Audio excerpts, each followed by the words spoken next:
Fundado no ano de 1992, o Templo Zulai foi um dos primeiros e provavelmente um dos mais importantes templos budistas, tanto de São Paulo como do Brasil. Ao longo dos anos ele passou por algumas reformas que possibilitaram a sua modernização.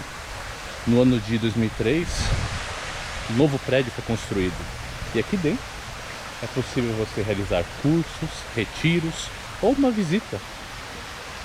Podemos dizer que o Templo Zulai é um pedacinho do budismo no Brasil.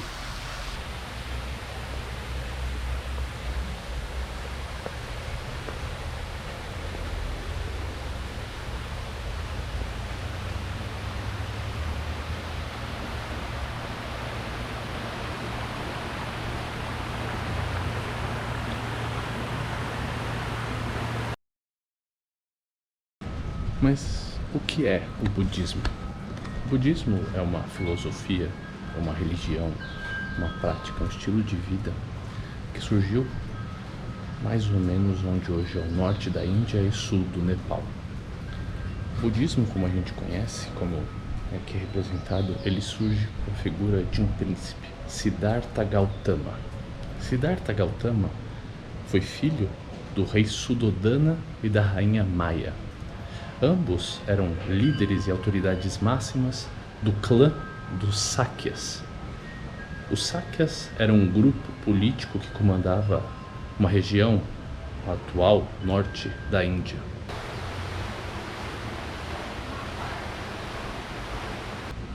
Nessa época não havia uma Índia unificada e o rei Suddhodana e a rainha Maya desejavam um filho homem para que assim ele pudesse suceder ao rei Suddhodana.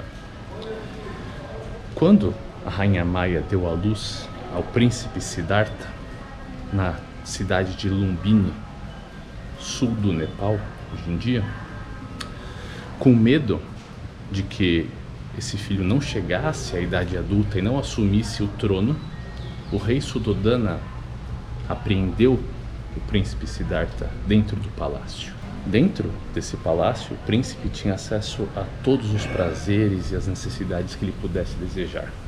Estudos, mulheres, alimentação, entretenimento. Não havia nada que ele quisesse que ele não tivesse acesso. O príncipe Siddhartha, desde o seu nascimento, mostrava habilidades fenomenais, conhecimentos e todo tipo de sinal que representava nele um escolhido. Mas, quando o príncipe fez 29 anos, tudo estava prestes a mudar. O rei, ao mesmo tempo que tinha muito medo que o filho não assumisse o trono, ao mesmo tempo ficava receoso de que o filho não conhecesse a realidade do clã e da cidade da qual os Sákyas eram a autoridade máxima. Então, com 29 anos, o rei Suddhodana autoriza o príncipe Siddhartha a realizar algumas saídas para a cidade. A história diz que foram 4 saídas. Na primeira saída, o príncipe viu um homem velho e questionou o seu auxiliar: "O que é isso?" E o seu auxiliar disse então: "Olha, é um homem velho. O tempo chega para todo mundo." Quando eles voltam para o palácio à noite, o príncipe Siddhartha fica pensando nisso. Nossa, será que eu vou envelhecer? Será que o meu pai vai envelhecer? Será que as pessoas que me cercam vão envelhecer? No dia seguinte, um novo passeio. E dessa vez, eles encontram um homem doente. O príncipe Siddhartha questiona o seu auxiliar: "O que é isso?" E o seu auxiliar responde: "É um homem doente. Assim como o tempo envelhece as pessoas, a doença também chega para todo mundo." Quando eles voltam para o palácio, o príncipe fica se questionando: será que, além de envelhecer, eu vou adoecer? Será que meu pai e as pessoas que me cercam vão adoecer também? No dia seguinte, mais um passeio. Dessa vez, ele vê o corpo de um homem morto no chão. E aí, ele pergunta para o seu auxiliar: "O que é isso?" o seu auxiliar responde: assim como o envelhecimento e a doença, a morte vem para todo mundo. Quando eles voltam para o palácio à noite, o príncipe, da mesma forma que nas 2 noites anteriores, se questionou: será que eu vou morrer? Será que a morte vai chegar para meu pai, para todos que eu conheço? No último e fatídico passeio pela cidade, o príncipe vê um asceta. O que é um asceta? Um asceta é uma pessoa que abre mão de toda a sua vida material, de todos os seus bens, e vive em busca de um processo de evolução e de crescimento espiritual, que se dedica à meditação. O príncipe Siddhartha então questiona o seu auxiliar: o que é isso?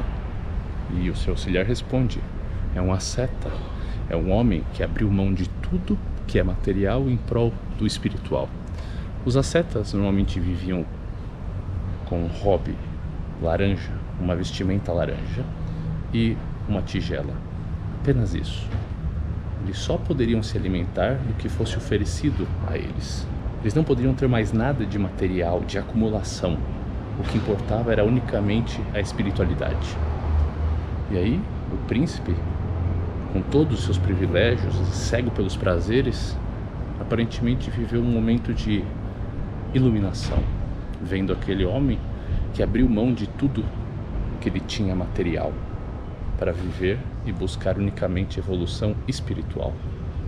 Dessa forma, na 4ª e última noite, quando eles voltaram desse passeio no palácio, o príncipe Siddhartha Gautama, então, com 29 anos, resolve fugir do palácio, fugir da vida de príncipe, fugir de toda essa riqueza e dos prazeres que ele achava que era tudo na vida dele, mas que na verdade o deixava cego.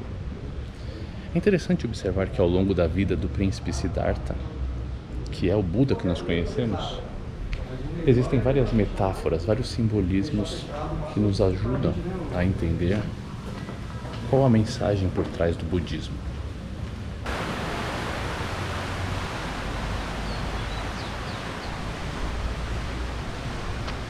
Bem, com 29 anos então, despido de todas as suas posses e não sendo mais possível ser reconhecido como um príncipe, Siddhartha Gautama busca vários gurus e professores e comunidades monásticas que buscavam desenvolver o ascetismo e propunham a evolução espiritual. Em um primeiro momento, Siddhartha se dedica ao ascetismo radical, ou seja, a purificação máxima do corpo em prol do espírito. Nesse momento, ele passa a se dedicar à meditação de maneira quase brutal, maltratando o corpo pela ausência de alimentação. Em uma das passagens da sua biografia, ele relata que ele estava com tanta fome que, no momento, ele foi colocar a mão no seu estômago, mas acabou encostando na sua coluna cervical.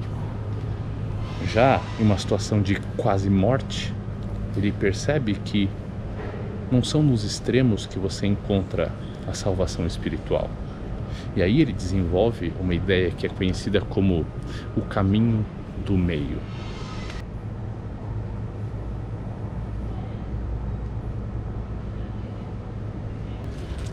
O caminho do meio significa que você não vai encontrar a felicidade ou a iluminação ou a salvação nem na automortificação, nem no hedonismo, nem no radicalismo, nem na liberalidade. Não é o radicalismo para ambos os lados que traz a iluminação, a salvação ou o processo de evolução espiritual, mas é justamente no meio desse processo que você efetivamente encontra a razão. Então, aderindo a essa nova metodologia de meditação, com 35 anos, Siddhartha alcança a iluminação, se tornando um Buda. O termo Buda é um título, não um nome de uma pessoa. Existiram antes dele outros Budas e após ele acredita-se que outros conseguiram alcançar essa situação, né? Esse estado. Dessa forma, ele viverá até os 80 anos, difundindo e espalhando a palavra do budismo ao redor da Índia e futuramente com outros personagens por toda a Ásia e, como podemos ver, por todo o mundo. Além do rei Suddhodana, da rainha Maya, do príncipe Siddhartha, existem outros personagens importantes para que a gente possa entender o budismo. Por exemplo, o rei Ashoka foi uma autoridade responsável por unificar o que nós conhecemos como Índia atualmente. Ele foi o rei que tornou o budismo oficial na Índia. Ele acabou entrando em conflito com outras autoridades religiosas que já existiam naquela época. Mas foi graças ao rei Ashoka que o budismo ganhou força política e representativa na Índia daquele período. Juntamente com o rei Ashoka, o seu filho, Mahinda, foi responsável por uma missão de levar o budismo para o Sri Lanka, uma ilha no sul da Índia. Esse processo de difusão do budismo no Sri Lanka impulsionou a religião para o sudeste asiático, consequentemente no que hoje conhecemos como Laos, Indonésia, Vietnã. Enquanto o rei Ashoka foi responsável por oficializar o budismo na Índia e seu filho Mahinda responsável por difundir o budismo no sudeste asiático, mais ao norte temos a figura do monge Padmasambhava. O monge Padmasambhava foi enviado ao que hoje é o Tibete, região do sul da China, do Nepal, e lá os seus ensinamentos deram origem ao que hoje é conhecido como o budismo tibetano.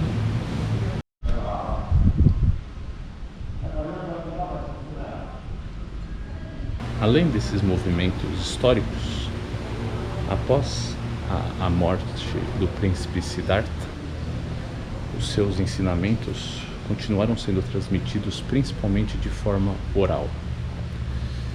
A primeira vez que as ideias ou a história de Buda foram registradas foi com um dos seus discípulos, Ananda, séculos após a sua morte. Isso fez com que houvesse o surgimento de diferentes linhas de budismo, obviamente, como em praticamente todas as religiões.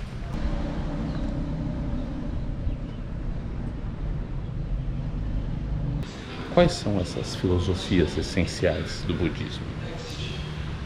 Falando bem brevemente, o budismo ele possui alguns elementos, como por exemplo as 3 joias do budismo. O Dharma. Dharma são os ensinamentos, as palavras, as mensagens que Buda quis passar para a humanidade. A Sangha.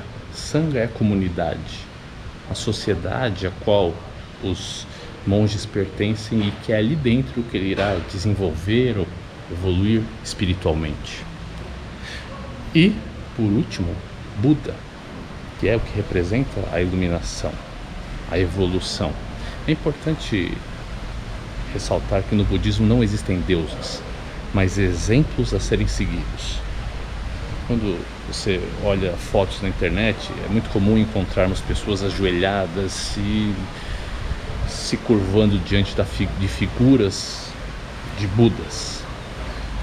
Mas isso não significa que eles estão cultuando como as religiões monoteístas que conhecemos. Eles estão prestando uma homenagem e fazendo reverência a um exemplo que eles buscam seguir.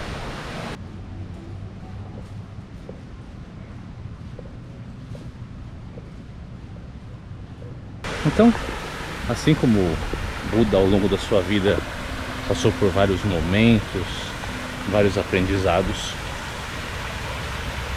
uma mente movimentada, atrapalhada, ocupada, afeta não apenas o nosso próprio corpo, mas todos ao nosso redor.